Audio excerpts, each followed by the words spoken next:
नमस्कार, मैं हूं पंकज हरी कुमार और आप सभी देख रहे हैं अपना पसंदीदा digital news channel the India plus news. Bihar में चुनाव नजदीक है और बिहार में चुनाव नजदीक के बाद एक तोहफे जो हैं, जितने भी बिहार के जो शिक्षा कर्मी हैं उनको एक के बाद एक तमाम तोहफे जो है वो मिलते जा रहे हैं। नीतीश सरकार ने, जैसा कि उन्होंने वादा किया था 15 अगस्त 2020 को, जब उन्होंने किया था पटना के गांधी मैदान में, उन्होंने एक घोषणा की थी। उन्होंने कि जितने भी पंचायती राज संस्थाओं और नगर निकाय के जितने भी शिक्षक हैं उनके तमाम वो मांगे मान लीजिए। तमाम शिक्षक वेतन वृद्धि करके आपके इनके कई तरह की मांगे थी। उनको जो शिक्षकों की जो नई सेवा शर्त जो है नियमावली को लेकर के उनकी तमाम मांगे थी और लंबे समय से वो लोग संघर्ष बिहार के तमाम शिक्षा कर्मी कर रहे थे। और आपको मैं बताऊं कि बिहार सरकार की कैबिनेट ने एक अहम फैसला लिया है और ये अहम फैसला जो है वो तमाम जो शिक्षक कर्मी हैं जो पंचायती राज संस्थान और नगर निकाय के तहत जो है वो वहां पे जो शिक्षक के तहत जो वहां पे सेवा देते हैं बिहार के स्कूलों में, उनके लिए बड़ी खबर है, बड़ी राहत है। और ये कह सकते हैं कि नीतीश की सरकार ने बिहार के जो आगामी चुनाव है, विधानसभा चुनाव के नतीजे, इसे चुनावी सौगात भी कह सकते हैं। खैर, चुनाव की वजह से ही हो, लेकिन क्या घोषणा की गई है यह है कि जो बिहार की सरकार ने, बिहार की कैबिनेट ने नई सेवा ये है कि मूल वेतन में 15% की वृद्धि की गई है, ऐसा राज्य सरकार कह रही है। तीसरी सबसे बड़ी बात क्या है, जो इस पूरे मामले को लेकर के जो तीसरी सबसे बड़ी बात यह है कि उनका जो ऐच्छिक हस्तांतरण का मतलब होता है कि पहले बहुत सारे शिक्षकों की ये मांग है कि क्योंकि उनकी नौकरी जब थी तो वो कई सारे दूसरे जिले में नौकरी कर रहे हैं। कई बार जो कई सारी महिलाएं ऐसी हैं कि उनकी नौकरी जो है वो किसी दूसरे जिले में कर रही है, रहती कहीं और है, शादी हो गई है, तो इन तमाम तरह की समस्याएं हो रही थी, तो नीतीश सरकार ने उसे भी मंजूरी दे दी है। चौथी सबसे बड़ी बात यह है कि अब वो शिक्षक जो है वो पदोन्नति का लाभ ले सकेंगे। ये तमाम जो है वो बड़ी खबर जो है वो आपको इस वीडियो में बताऊंगा। इससे पहले कि मैं तमाम डिटेल्स आपको तमाम जानकारी बताऊं, और ये बिहार के तमाम जो शिक्षा कर्मी हैं, ये करीब 3 लाख से ज्यादा शिक्षा कर्मी हैं, उनके लिए ये बड़ी खुशखबरी और बड़ी सौगाऊंगा। लेकिन पहले मैं तमाम आप लोगों से अपील कि आप हमारे द इंडिया प्लस न्यूज को सब्सक्राइब कीजिए, हमारे बिहार प्लस को यूट्यूब चैनल उसको सब्सक्राइब कीजिए, बेल आइकन दबाना मत भूलिए, और हमारे द इंडिया प्लस न्यूज और बिहार प्लस न्यूज के फेसबुक पेज पे जरूर विस्तार से बताता हूं कि नीतीश सरकार ने जो वहां पे तमाम जो शिक्षक जो वहां पे हैं, उन्होंने जो नई सेवा शर्त नियमावली को जो मंजूरी दी है उसमें क्या क्या जो है वो, और जो उन्होंने क्या क्या उनको लाभ। आपको मैं बताऊं कि बिहार राज्य पंचायती राज संस्थाओं और नगर निकायों के शिक्षकों यह है कि इससे 3.5 लाख से अधिक शिक्षकों को, जो शिक्षा कर्मी हैं, उन कर्मचारी भविष्य निधि मतलब इससे ही दे दिया जाएगा। मतलब अगले महीने से आपको ईपीएफ का लाभ मिलेगा। दूसरी जो कि मूल वेतन में 15% की वृद्धि कर दी गई है, जिसका लाभ 1 अप्रैल 2021 से होगा, जो मूल वेतन में बढ़ोतरी की गई है। इसके बाद ये कहा गया है कि जो भी तमाम ये घोषणाएं जो है बैठक के बाद शिक्षा विभाग के जो अपर मुख्य सचिव है आर.के. महाजन ने जो जानकारी देते हुए ये बताया है कि ईपीएफ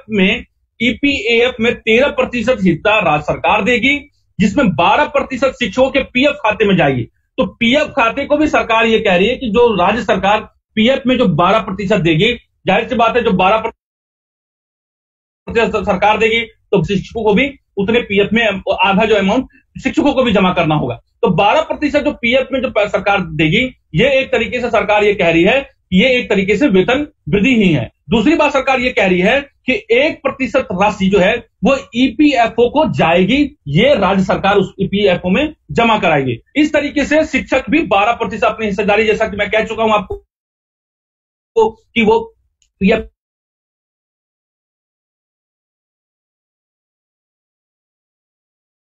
अकाउंट में वो जमा कैलकुलेट कर रही है कि आखिर उन्होंने किस तरीके से वेतन वृद्धि की है, और वो आपको अभी से नहीं मिलेगा तमाम शिक्षक को, वो आपको अप्रैल 2021 से ये जो वेतन वृद्धि है, जो ईपीएफ है, उसका लाभ आपको मिलेगा। लेकिन जो तात्कालिक जो लाभ मिलने जा रहा है उस लाभ में ये है कि आपको जो भविष्य निधि का जो बात है वो 2000 सितंबर 20 से दिया जाएगा, लेकिन मूल वेतन में जो 15% वृद्धि की गई है वो 2021 से वो लागू होगा। आपको ये बात मैं बताऊं। और जो ईपीएफ का जो लाभ है वो तात्कालिक अगले महीने से वो लाभ मिलना शुरू हो जाएगा। जो 13% का हिस्सा जो है वो ईपीएफ में सरकार देगी, जिसमें 12% जो है पीएफ में जमा करेगी सरकार और 1% जो है वो ईपीएफओ में सरकार जमा करेगी।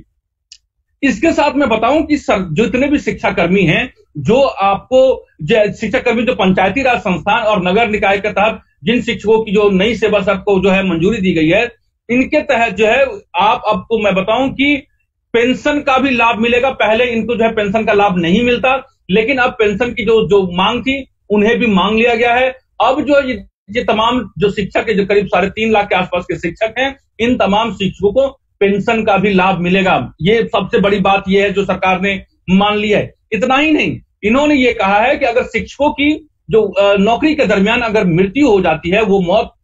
ऑन ड्यूटी अगर उनकी मौत होती है, तो उनमें करीब 2.5 से 6 लाख तक की राशि भी सरकार के द्वारा दी जाएगी। और ये एक बड़ी घोषणा जो है वो सरकार के द्वारा, नीतीश सरकार के द्वारा किया गया है। दरअसल सरकार ने एक आंकड़ा बताया है, वो ये बताया है कि ईपीएफ का लाभ दिए जाने पर सरकार पर सालाना 815 करोड़ रुपए का अतिरिक्त बोझ पड़ेगा। इसी प्रकार वेतन वृद्धि से सालाना 1950 करोड़ का अतिरिक्त बोझ जो है वो बिहार की राज्य सरकार पर अतिरिक्त बोझ पड़ेगा।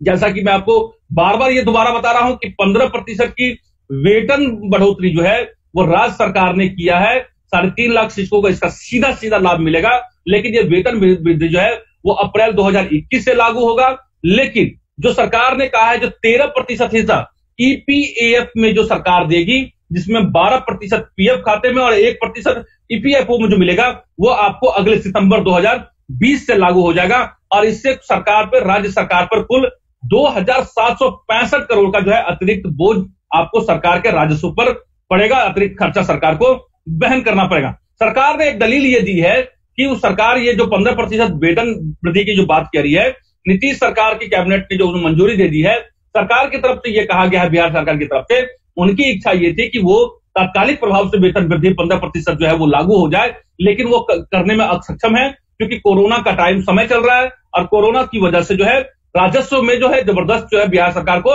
नुकसान है। बिहार की सरकार ने ये कहा, राज्य सरकार ने ये कहा है कि हाल में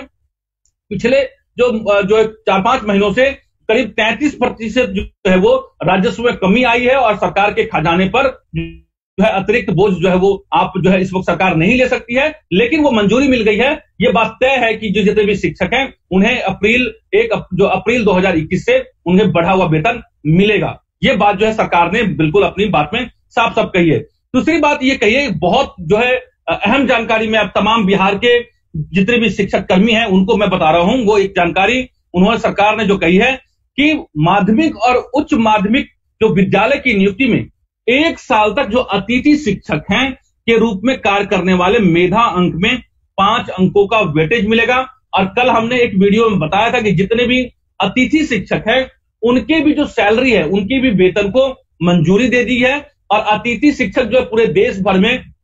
माफ कीजिएगा, जो पूरे बिहार भर में करीब 4000 के आसपास की जो संख्या है अतिथि शिक्षकों की, उन्हें उनकी वेतन को भी मंजूरी जो है वो नीतीश सरकार ने दे दिया है। उनके भी बकाये वेतन है, उन्हें भी मिलेंगे। तो जो जितने भी अतिथि शिक्षक हैं सबसे ज्यादा पटना में है और 4050 के आसपास की संख्या, अगर मैं बिल्कुल मेरे पास सही जानकारी है, तो उन अतिथि शिक्षकों को भी जो बकाये वेतन का जो है वो भुगतान किया जाएगा और उसकी भी मंजूरी जो है वो बिहार सरकार ने वहां पर दे दी है। बिहार सरकार किसी भी तरह की नाराजगी जो है वो शिक्षकों को नहीं लेना चाहती है क्योंकि उनकी बड़ी तादाद बिहार में है। आपको मैं बताऊं, इसके साथ ही जो है राष्ट्रीय शिक्षा अभियान के तहत नियुक्त शिक्षकों का वेतन भी अन्य के साथ में जाएगा ताकि जो है समय पर वेतन भुगतान हो। बिहार के जितने भी शिक्षक हैं जो पंचायती राज संस्थान और नगर निकाय के तहत जिन शिक्षकों की बहाली हुई थी, उन्हें जो है वो समय पर वेतन नहीं मिलता था और उनका वेतन जो है वो 3 महीने 4 महीने जो है उन्हें देरी से मिलता था। लेकिन सरकार ने ये कहा है कि अब जो है जितने भी जो राष्ट्रीय माध्यमिक शिक्षा अभियान के तहत जो नियुक्त शिक्षक हैं, राष्ट्रीय माध्यमिक शिक्षा अभियान के तहत जो नियुक्त शिक्षक हैं, उनके साथ ही जो है अब पंचायती राज और नगर निगम के जितने निकायों के जो शिक्षक हैं उनकी जो है उनको साथ जोड़ दिया गया है और उनके साथ ही जो अब नियमित जो वेतन जो है अब इन तमाम शिक्षकों को मिलेगा। ये बहुत बड़ी राहत है उन 3.5 लाख के आसपास बिहार के जो शिक्षक हैं उनके लिए। एक सबसे बड़ी बात क्या सरकार ने कही है, सरकार ने एक अपना आंकड़ा पेश करते हुए कहा है बिहार की सरकार ने कि 1 जुलाई 2015 में जिन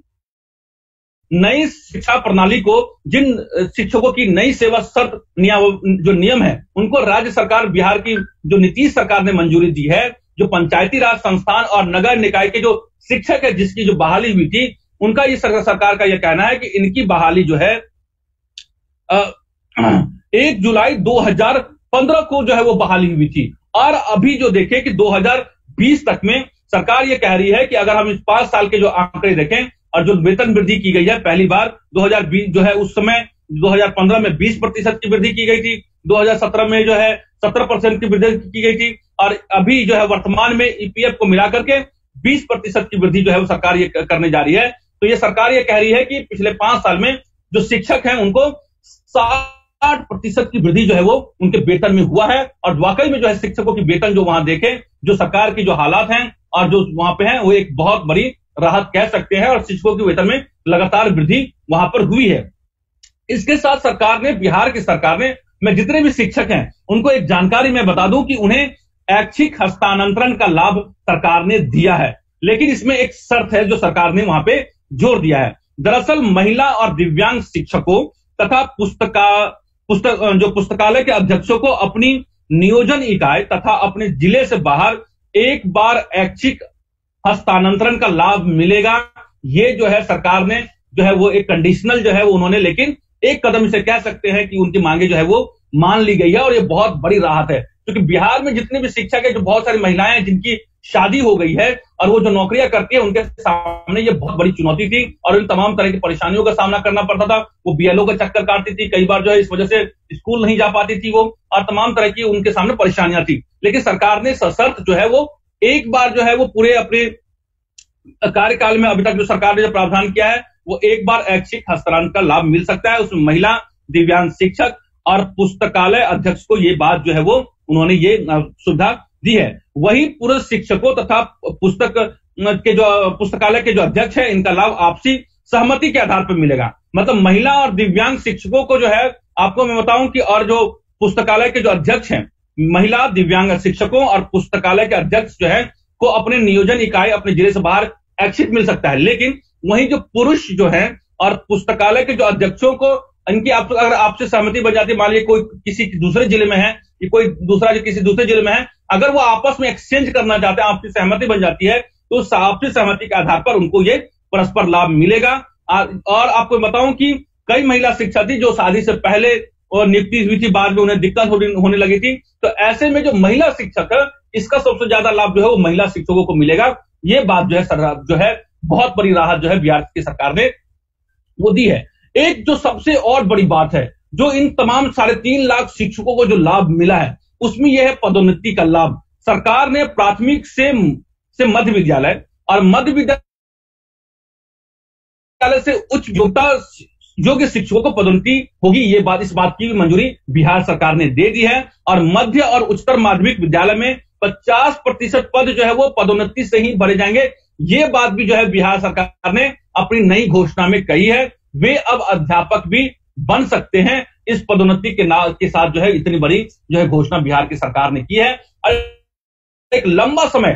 संघर्ष किया है ये पंचायती राज और नगर निकाय के जितने भी शिक्षकों की बहाली हुई थी, करीब 3.5 लाख से शिक्षक हैं जो पूरे बिहार में हैं, लेकिन ये उनके लिए तमाम जो है मांगे मानी है। जाहिर सी बात है ये चुनावी तोहफा है और ये बिल्कुल चुनावी तोहफा हुआ है। सरकार जो है 3.5 लाख और करीब जो है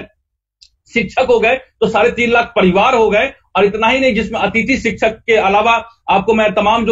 आपको और भी जो शिक्षक है जो अलग जुड़े हुए हैं उन तमाम एक बड़ी संख्या हो जाती है बिहार में। इससे जो है उन्हें कुछ करने की कोशिश है बिहार की सरकार के द्वारा किया गया है और ये बहुत बड़ी जो है वो राहत शिक्षकों के लिए है। लेकिन इस वीडियो में मैं अपनी बात को जो कंक्लूड करना चाहूंगा, ये तो अच्छी बात है कि बिहार सरकार जो है उन तमाम मांगों को, चाहे वो चुनाव की वजह से ही हो, लेकिन उनकी मांगों को मान लिया है। लेकिन एक तो वहां की जो बिहार की जो स्कूली व्यवस्था है, जो स्कूल की जो ढांचा है, उन्हें जो है बहुत बेहतर किए जाने की जरूरत है। इस बात को ध्यान देने की जरूरत है कि बच्चे जो वहां पे स्कूलों की जो शिक्षा व्यवस्था है उसमें लगातार सुधार हो, क्योंकि वहां बिहार की जो स्कूल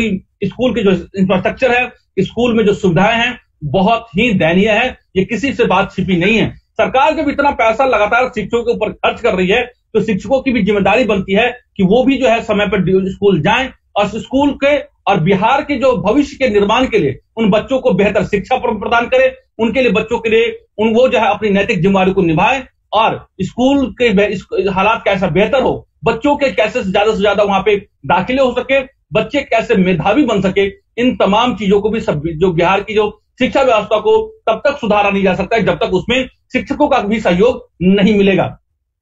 इस वीडियो में बस इतना ही। अगर आपको यह जानकारी अच्छी लगी और लाभप्रद लगी तो आप इस वीडियो को 3.5 लाख शिक्षकों तक जरूर पहुंचा सकते हैं। इस वीडियो में बस इतना ही। मुझे पंकज हरि कुमार को इजाजत दीजिए। हमारे चैनल को सब्सक्राइब कीजिए। नमस्कार।